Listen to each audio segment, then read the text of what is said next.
The Trump administration is reportedly planning to hit the EU with aluminum and steel tariffs, according to the Wall Street Journal. The exemption was supposed to happen and end this week. An official announcement could come as early as today. The EU is already threatening to retaliate with tariffs of its own on products like motorcycles, jeans, bourbon. We've been talking about this escalation, Dagan, and you think that this is going to flare up?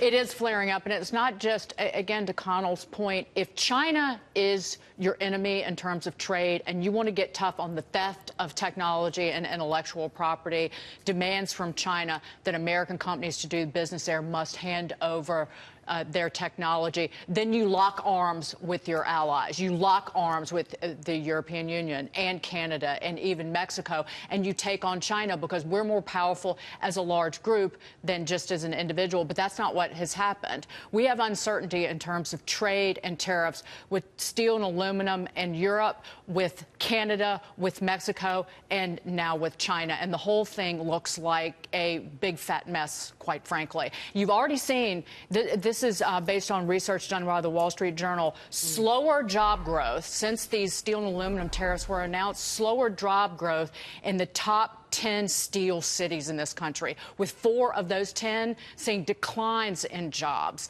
So again, it's higher prices will hurt demand, and these steel makers are already pulling back on hiring. Speaking of the Journal, Greg has a pretty interesting piece in the Journal this morning, kind of going at protectionism being done, and at least in his view, the wrong way by this president, and that there are, I don't know if there are right ways to do it, but he says that, tariffs are better than quotas, for example. But he also says that there are bad actors in this, and if you're going after the bad actors, as Dagan's talking about, let's do it. Let's go after China. Yeah. And you suppose that would be a common enemy, right? That the Europeans, the Western European countries, would have issues with the Chinese as well and would be willing to work with us there, Canada, Mexico, and what have you. But instead, everybody kind of out for themselves here. I thought the broader strategy actually was about China.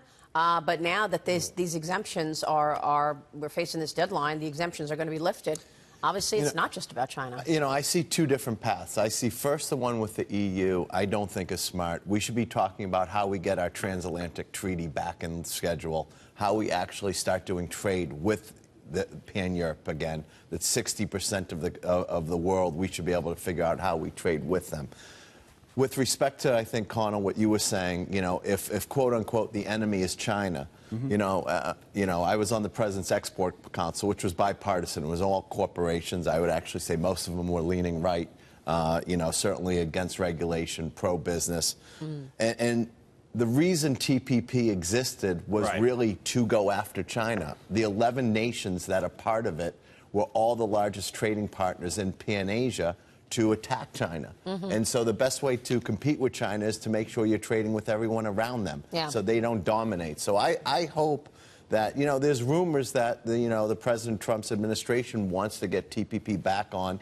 That would be the best path to really compete with China. President Trump has said that out loud, that he told, I think it was when he hired Larry Kudlow. He told Larry Kudlow, he said, hey, look at the TPP, at becoming part of it. It's a very, very tall hurdle to jump. It is. I don't know that we all did. But he has said that out loud. I don't know that we all did a great job in talking just generally about TPP when it was coming out. I just remember being at both of the conventions, especially the Democratic convention in Philadelphia, where there were these huge signs and protesters in the, that really kind of, and it pushed Hillary Clinton to the left on trade, the Bernie Sanders supporters coming out and saying, no TPP, no TPP. And it was really kind of looked at as any trade deal, quote unquote, is a bad deal.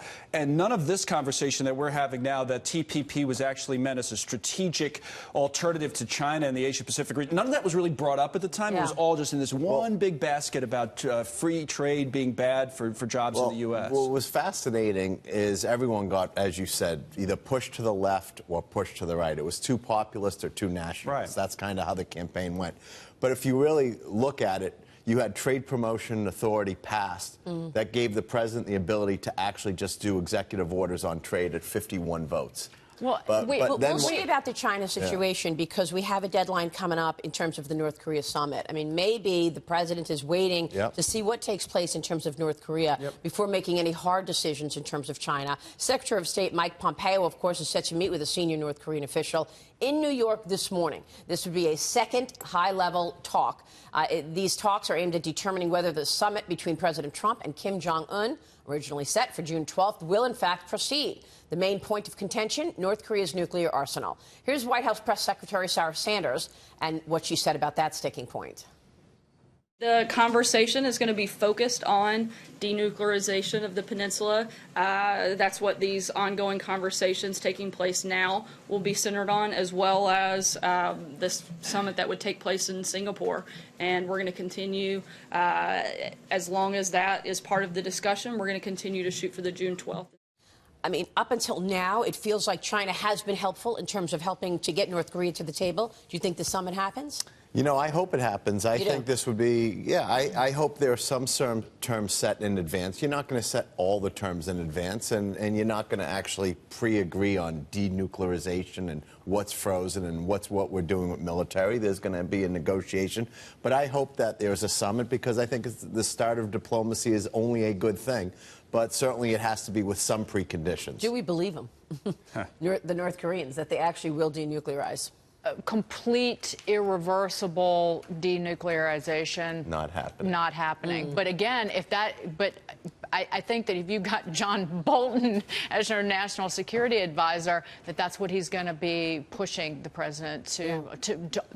That's the line. That's the line that you draw. Complete disarmament. Well, then you have to do a better job then of defining what the goals are and defining what denuclearization is, with all these disagreements on both sides about what it is. That said, I think the president does look pretty good by calling off the summit for the time that he did, to give himself the time to kind of reset the terms, which it looks like is what Pompeo's trying to do right now. And that goes back to the issue of the tariffs and the trade policy in the United States. Trump supporters will say, wait, this is the art of the deal. He's negotiating. But in the meantime, it does hurt hiring, and it makes business decisions a lot more difficult for businesses from the Pacific to the Atlantic in the United States.